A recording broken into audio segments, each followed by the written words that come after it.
Message of Leader of Islamic Republic of Iran. In the name of God, the Beneficent, the Merciful. To the youth in Europe and North America. The recent events in France and similar ones in some other Western countries have convinced me to directly talk to you about them. I am addressing you, not because I overlook your parents, rather it is because the future of your nations and countries will be in your hands. And also I find that the sense of quest for truth is more vigorous and attentive in your hearts. I don't address your politicians and statesmen either in this writing because I believe that they have consciously separated the root of politics from the path of righteousness and truth. I would like to talk to you about Islam, particularly the image that is presented to you as Islam. Many attempts have been made over the past 2 decades, almost since the disintegration of the Soviet Union, to place this great religion in the seat of a horrifying enemy. The provocation of a feeling of horror and hatred and its utilization has unfortunately a long record in the political history of the West. Here, I don't want to deal with the different phobias with which the Western nations have thus far been indoctrinated. A cursory review of recent critical studies of history would bring home to you the fact that the Western government's insincere and hypocritical treatment of other nations and cultures has been censored in new historiographies.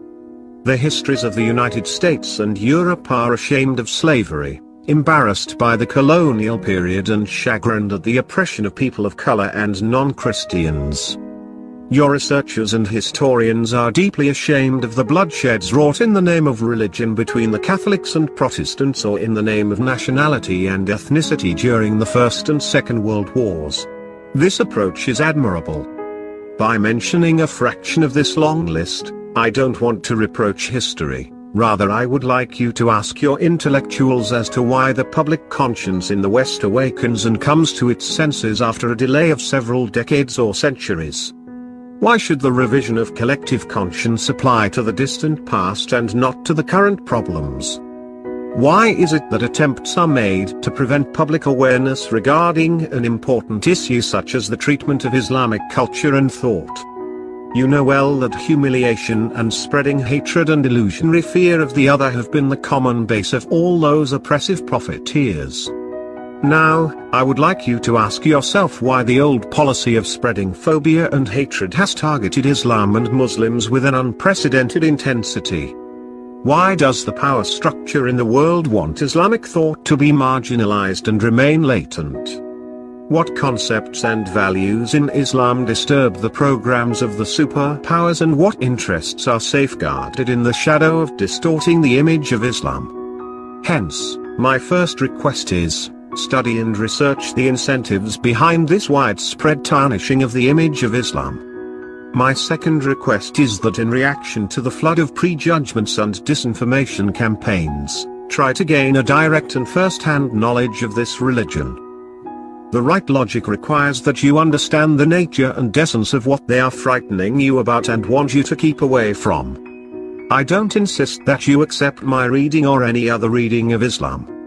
What I want to say is, don't allow this dynamic and effective reality in today's world to be introduced to you through resentments and prejudices.